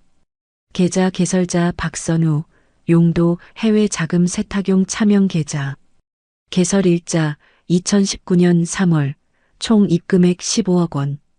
오정희의 얼굴이 서서히 굳어갔습니다. 이건 선우 군의 이름이군요. 당연하지. 교활한 박상진 놈이 하나뿐인 아들 명의로 만들어둔 비자금 통로요. 조 회장이 아무렇지 않다는 듯 대답했습니다. 아마 그 순진한 아들 녀석은 자기 통장이 이런 더러운 돈을 옮기는데 쓰이는 줄은 꿈에도 몰랐겠죠. 오정희가 서류를 더 자세히 들여다보았습니다. 선우의 이름으로 개설된 차명 계좌는 여러 개였고 수십억 원에 달하는 검은 돈이 오간 흔적이 고스란히 남아 있었어요. 하지만 법이라는 건 그렇게 간단하지가 않지. 자기 이름으로 된 통장이니 법적으로는 완벽한 공범이 되는 거요. 조 회장의 냉정한 설명에 오정희가 고개를 들어 그를 바라보며 물었습니다. 이 증거가 세상에 알려지면 선우 군은 어떻게 됩니까? 자금 세탁 공범으로 즉시 기소될 거요. 아무리 아버지가 시켜서 한 일이고 본인은 몰랐다고 주장해봤자 최소 3년에서 5년은 감옥살이를 해야 하겠죠. 조 회장의 답변에 오정희는 깊은 생각에 잠겼습니다. 거기다 젊은 나이에 정가자라는 낙인이 찍히니 사회적으로도 완전히 끝장나는 셈이지. 출소한들 어느 회사에서 그런 아이를 받아주겠나. 오정희는 말없이 서류를 내려놓고 조 회장을 바라보았습니다. 조 회장님, 왜 그러시오? 뭔가 문제라도 있나? 조 회장이 의아한 표정으로 물었습니다. 혹시 선우 군만은 빼고 박상진만 처벌할 방법은 없겠습니까? 그 말에 조 회장의 표정이 순간 싸늘하게 굳어졌습니다. 오 여사, 지금 무슨 말을 하는 거요? 그 아이는 아버지를 잘못 만난 죄밖에 없는 것 같은데 설마 지금 나보고 원수의 아들을 걱정하라는 거요? 조 회장의 목소리가 얼음장처럼 차가워졌습니다. 오정희는 잠시 망설이다가 결국 사실을 고백했습니다. 제 딸이 그 아이를 많이 사랑했습니다. 뭐라고? 비록 지금은 헤어졌지만 제 딸아이 마음속에는 여전히 그 아이가 상처로 남아 있어요. 조 회장이 의자에서 벌떡 일어나며 언성을 높였습니다. 그래서 지금 와서 이 복수를 그만두기라도 하자는 말이오? 그만두자는 것이 아니라 아니면 뭐요? 조 회장이 테이블을 주먹으로 내리치며 소리쳤습니다. 쾅 하는 소리에 라운지에 있던 다른 손님들이 모두 놀라서 이쪽을 쳐다보았죠. 내 인생 전부를 걸고 30년을 기다려온 복수요. 그런데 고작 당신 딸의 옛 연인이라는 이유로 모든 걸 망치자는 말이냐고. 선우 군이 감옥에 가면 제 딸이 또다시 무너질 겁니다. 저는 제 딸이 더 이상 상처받는 모습을 보고 싶지 않습니다. 오정희가 조용하지만 단호하게 대답했습니다. 조 회장은 기가 막힌다는 듯 냉소적으로 웃으며 자리에 다시 앉았습니다. 참으로 재미있는 상황이군. 딸을 위해 시작한 복수가 이제는 그 딸 때문에 발목을 잡히게 생겼으니 다른 방법을 찾아보자는 겁니다. 박상진만 처벌하고 그 아들은 구제할 방법이 분명 있을 겁니다. 그런 방법은 없어. 조 회장이 단호하게 고개를 저었습니다. 이 차명계좌 증거가 없으면 박상진을 완전히 무너뜨릴 수가 없단 말이오. 이걸 빼면 기껏해야 몇 년 살고 금방 풀려나겠지. 나는 그놈을 사회에서 완전히 매장시키고 싶소. 오정희는 조용히 서류를 다시 봉투에 집어넣었습니다. 그렇다면 제게 시간을 조금만 더 주십시오. 다른 방법을 반드시 찾아내겠습니다. 시간이라? 조 회장의 눈빛이 위험하게 번뜩였습니다. 30년을 기다린 나에게 더 기다리라고? 일주일입니다. 일주일 안에 모든 것을 해결하겠습니다. 조 회장은 그런 오정희를 차갑게 노려보며 말했습니다. 좋소. 하지만 일주일 뒤에도 지금처럼 망설이는 모습은 보이지 않았으면 하네요. 조 회장의 서늘한 협박에 오정희의 표정이 굳어졌습니다. 딸의 행복을 위해 시작한 복수가 이제는 부메랑이 되어 딸의 심장을 겨누는 칼날이 될 수도 있는 잔인한 갈림길에 그녀는 홀로 서 있었습니다. 조 회장의 잔인한 협박을 뒤로하고 자신의 일터로 돌아온 오정희였지만 그녀의 마음은 여전히 어젯밤 그 호텔 라운지에 갇혀 있는 듯 무거웠습니다. 다음 날 오후 서울 외곽에 위치한 그녀의 재활용 공장. 넓은 부지 위에는 산처럼 쌓인 고철과 폐지들이 작업자들의 손에 분주하게 분류되고 있었고, 집게 차들이 쉴 새 없이 움직이며 내는 소음이 공기를 가득 채웠습니다. 공장 한편에 자리한 3층 사무실 건물의 최상층, 오정희의 개인 사무실.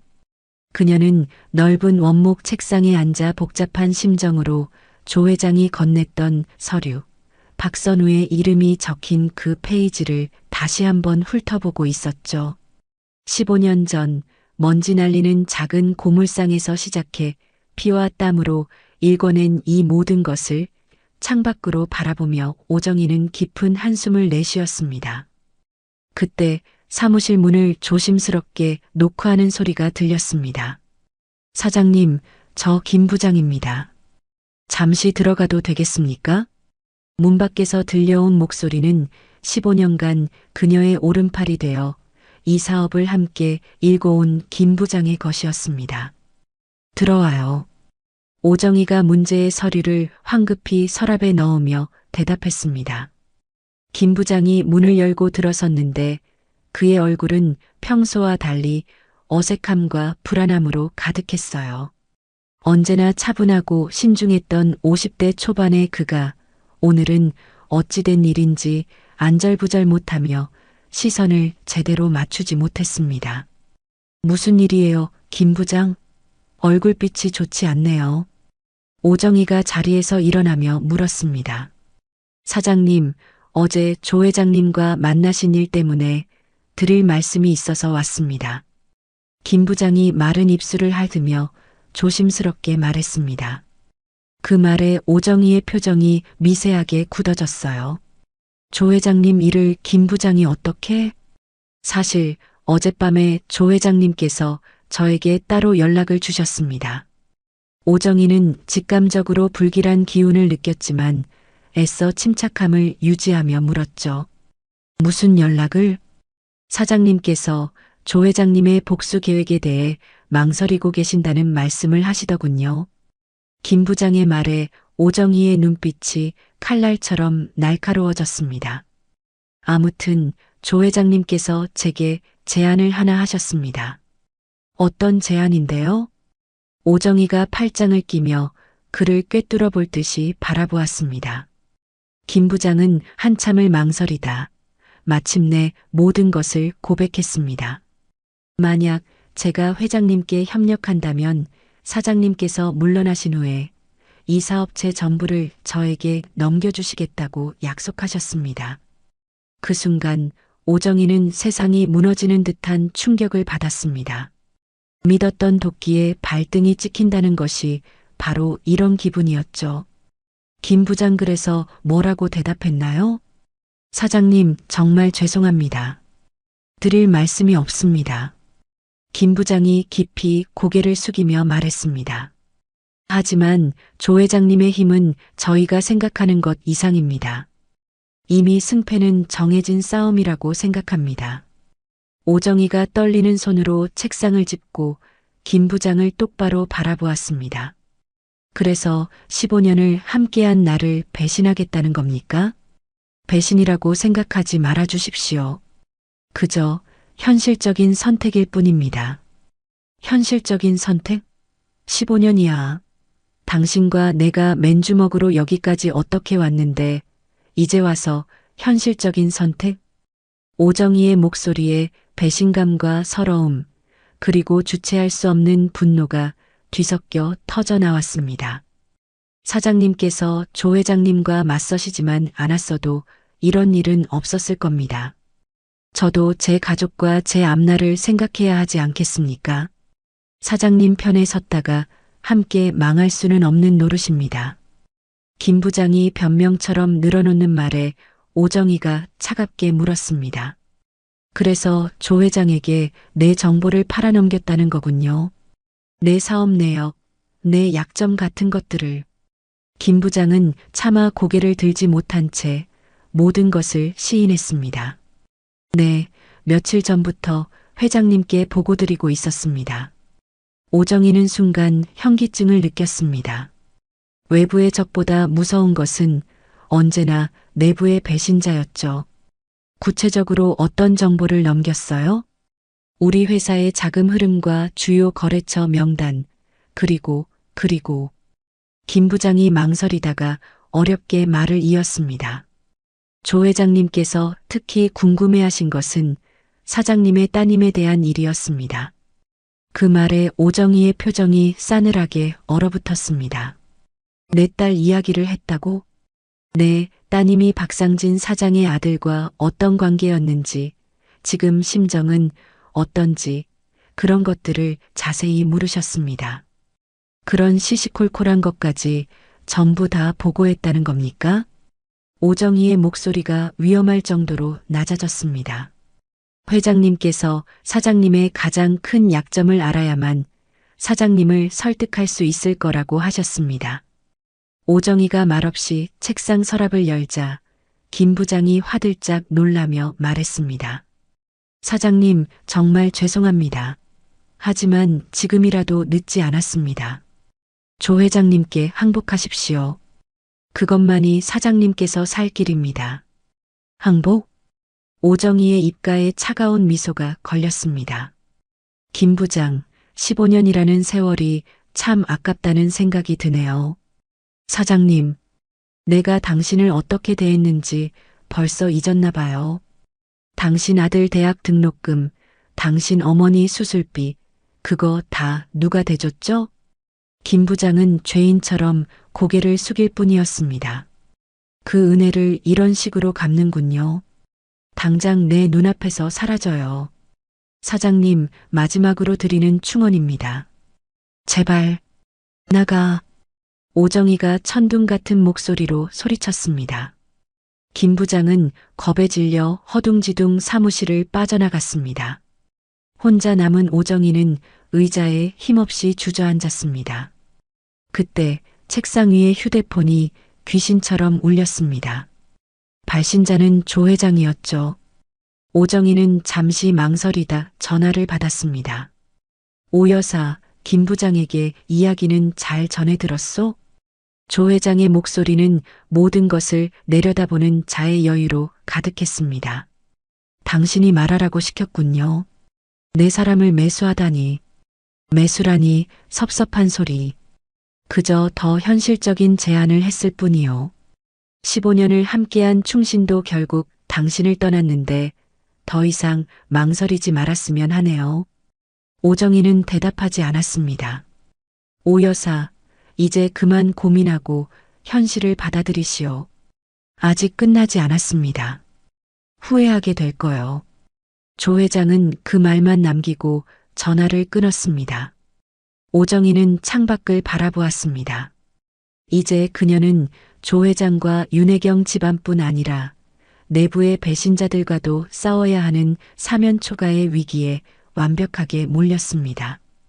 하지만 그녀의 눈빛에는 절망이나 포기 대신 더욱 차갑고 단단한 결의가 서려 있었습니다. 사면초가의 위기 속에서 오정희는 절망하는 대신 가장 위험하고 대담한 마지막 승부수를 던지기로 결심했습니다.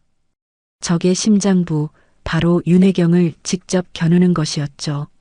조 회장에게 약속한 일주일의 시한이 하루 앞으로 다가온 저녁, 그녀는 서재에 깊숙이 넣어두었던 낡은 휴대폰을 꺼내 특별한 번호로 전화를 걸었습니다.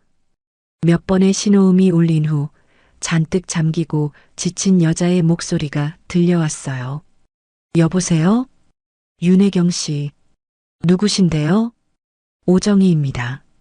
순간 전화기 너머로 숨을 멈추는 소리가 들렸습니다. 잠시 동안 정적이 흘렀죠. 당신과 단둘이 만나서 할 이야기가 있습니다. 혼자 나오셔야 할 겁니다. 무슨 얘기를 당신이랑 한다는 거죠? 윤혜경의 목소리에는 경계심과 적의가 가득했습니다. 당신 아들 박선우 군 때문입니다. 꼭 나오셔야 할 거예요. 오정희의 그 한마디에 윤혜경이 당황했습니다. 우리 선우라니요? 우리 선우가 왜요? 자세한 건 만나서 이야기하죠. 지금부터 1시간 뒤 한강공원 반포대교 아래로 나오세요. 기다리겠습니다. 오정희는 윤혜경의 대답을 듣지도 않고 일방적으로 전화를 끊었습니다. 1시간 후 인적 드문 한강공원의 강변 벤치. 약속 장소에 나타난 윤혜경의 모습은 며칠 전과는 완전히 다른 사람이었습니다. 수억 원짜리 보석과 명품으로 온몸을 휘감았던 과거의 모습은 온데간데 없고 지금은 화장기 없는 얼굴에 평범한 패딩 점퍼와 운동화 차림의 초라한 모습이었죠. 오정희는 이미 벤치에 앉아 캄캄한 강물을 바라보며 그녀를 기다리고 있었습니다. 오셨군요. 오정희가 돌아보지도 않고 말했습니다.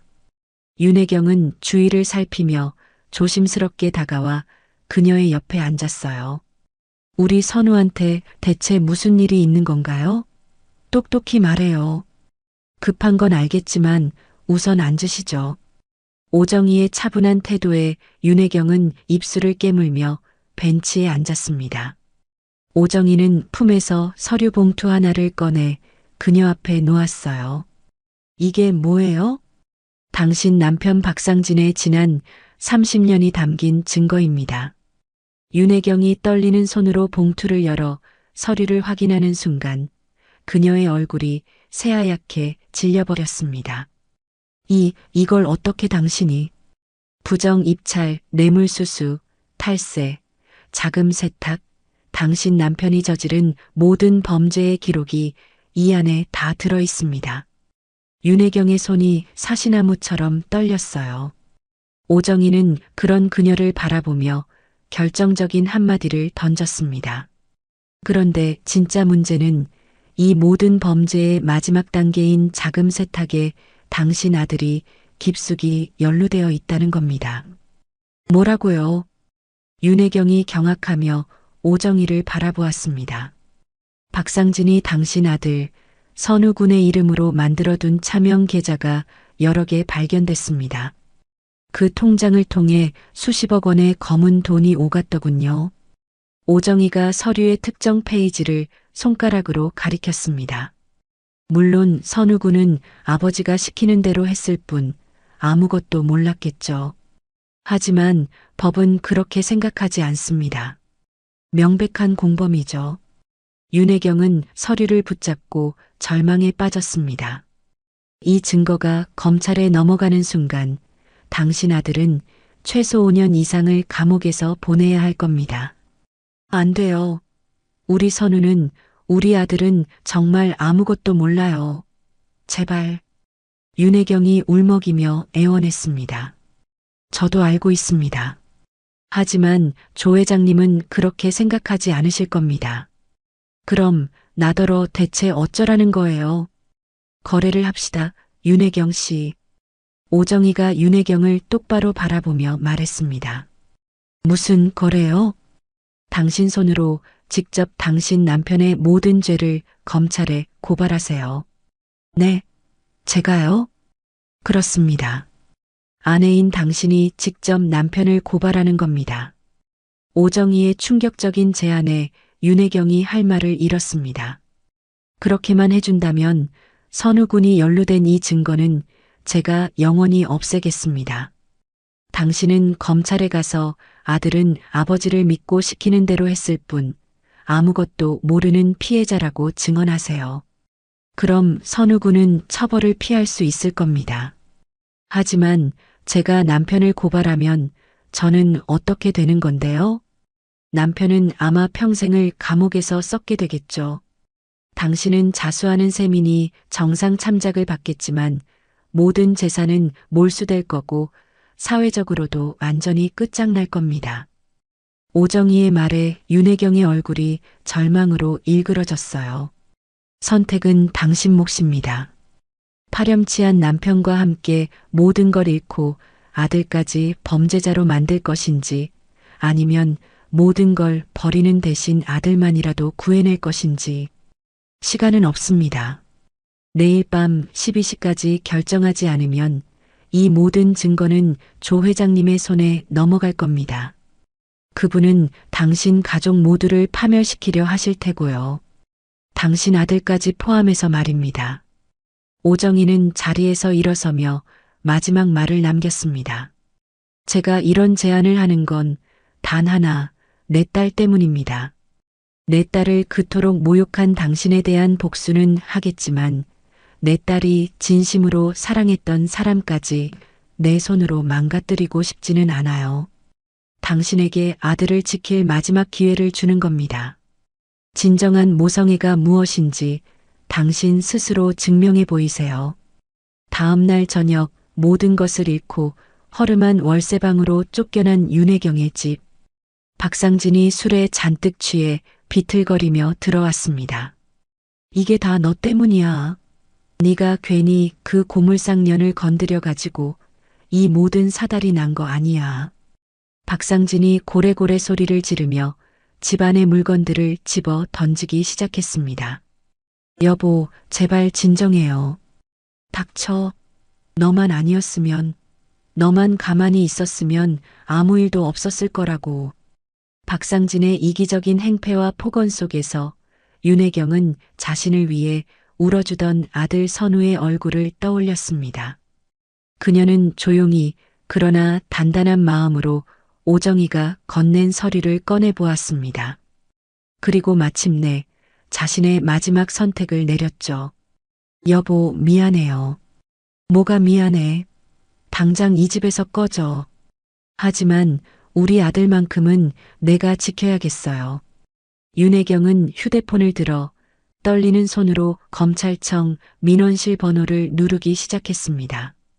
그것은 한 여자가 오만했던 과거의 자신을 버리고 비로소 진짜 어머니의 이름으로 거들나는 순간이었습니다.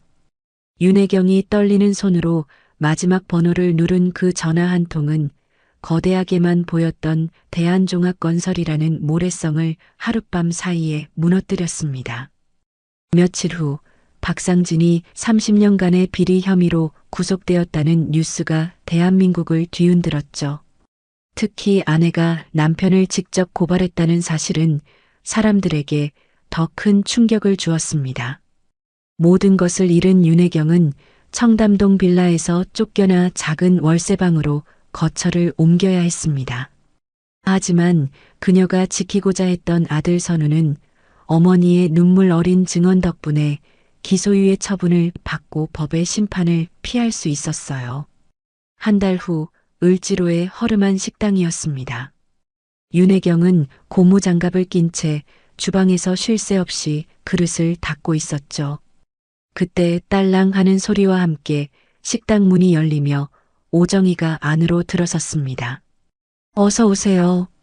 무심코 고개를 든 윤혜경은 손님으로 들어선 오정희를 보고 그 자리에 굳어버렸습니다. 오정희 씨, 바쁘신데 방해가 되었다면 죄송합니다. 오정희가 조용히 말했습니다. 윤혜경은 젖은 손을 앞치마에 닦으며 그녀에게 다가왔어요. 여긴 어떻게 알고 오셨어요? 뭐? 당신을 찾는 건 어려운 일이 아니더군요. 두 사람은 식당 구석의 작은 테이블에 마주 앉았습니다. 어색한 침묵이 잠시 흘렀죠. 먼저 입을 연 것은 윤혜경이었습니다. 정말 감사합니다. 그녀는 진심을 다해 말했습니다. 우리 선우, 우리 아들 살려주셔서 정말 고맙습니다. 어머니로서 당연한 선택을 하셨을 뿐입니다. 오정희가 담담하게 대답했어요. 아니요. 당신에게는 당연한 일이 아니었겠죠. 제가 당신과 당신 따님에게 얼마나 큰 죄를 지었는데요. 윤혜경은 더 이상 말을 잇지 못하고 고개를 숙였습니다. 그리고는 갑자기 의자에서 내려와 오정희 앞에 무릎을 꿇었어요. 어서 일어나세요. 오정희가 당황하며 그녀를 일으켜 세우려 했습니다. 정말로 미안합니다. 제가 너무 오만했고 어리석었습니다. 사람을 돈과 지위로만 판단했어요. 제발 저를 용서해 주세요. 윤혜경은 뜨거운 눈물을 흘리며 지난날의 잘못을 진심으로 뉘우쳤습니다. 오정희는 말없이 그녀의 어깨를 잡아 일으켜 세웠어요. 이제야 알 것 같아요. 돈이나 명예보다 가족이 얼마나 소중한지를요. 그로부터 몇 달 후, 오정희의 재활용 공장이었습니다. 기름때 묻은 작업복 차림의 선우가 땀 흘리며 일하는 모습을 지연이 멀리서 지켜보고 있었죠. 6개월간 단 하루도 빠지지 않고 가장 꾸준히 일을 도맡아 하는 그의 모습에서 지연은 그의 진심을 느낄 수 있었습니다. 그날 저녁 두 사람은 작은 식당에서 마주 앉았어요. 지연아, 정말 미안했어. 그리고 고마워. 다시 너를 볼 기회를 줘서. 선우가 고개 숙여 진심으로 사과했습니다. 지연은 그런 그의 손을 따뜻하게 잡아주며 미소 지었죠. 진우 씨가 변했다는 거 이제 알아. 우리 다시 시작하자. 두 사람의 사랑은 그렇게 다시 시작되었습니다. 몇 달 뒤 어느 주말 오후 작은 동네 식당을 빌려 소박한 결혼식이 열렸습니다. 하객은 얼마 없었지만 그 어느 결혼식보다 진심 어린 축복이 가득했어요. 오정희는 행복하게 웃는 딸과 사위의 모습을 보며 만족스러운 미소를 지었습니다. 그때 조 회장이 그녀에게 다가왔습니다. 결국 오 여사께서 이기셨습니다. 조 회장이 씁쓸하지만 깨끗하게 인정하는 목소리로 말했습니다. 제가 이긴 게 아닙니다. 그저 제 아이들이 행복을 되찾았을 뿐이죠. 박상진은 15년형을 받았소. 내 복수도 어느 정도는 이루어진 셈이지만 아무래도 당신의 방식이 더 현명했던 것 같소. 복수보다 용서가 더 큰 힘을 가졌다는 걸 이번에 배웠습니다. 한편 오정희를 배신했던 김 부장은 조 회장에게 버림받고 업계에서 완전히 퇴출당하는 비참한 최후를 맞았습니다. 오정희는 그를 용서하지 않았고 믿을 수 있는 새로운 사람들과 함께 흔들렸던 사업을 다시 단단하게 일으켜 세웠습니다. 결혼식이 끝나고 오정희는 딸 부부와 함께 노을 지는 한강변을 걸었습니다. 엄마, 정말 고마워요. 엄마가 아니었다면 우리에게 이런 날은 오지 못했을 거예요. 지연이 오정희의 팔에 머리를 기대며 말했습니다. 사랑하는 사람들이 제자리를 찾고 행복하면 그걸로 된 거야. 오정희가 두 사람을 따뜻한 눈으로 바라보며 말했죠. 그녀는 비로소 깨달았습니다. 진정한 승리는 적을 파멸시키는 것이 아니라 내 사람의 행복을 지켜내는 것임을. 붉게 물든 저녁 노을 속에서 세 사람은 새로운 미래를 향해 행복한 걸음을 내디뎠습니다. 오늘 이야기 어떠셨나요? 혹시 끝까지 함께 해주신 분이 계시다면 잘 들었다고 댓글 하나만 남겨주세요. 여러분에게도 따뜻하고 빛나는 날들이 찾아올 거예요. 구독과 좋아요는 다음 이야기를 이어가는 큰 힘이 됩니다. 지금까지 오늘도 사연이었습니다. 더 깊고 따뜻한 이야기로 다시 찾아뵐게요. 편안한 하루 보내세요. 감사합니다.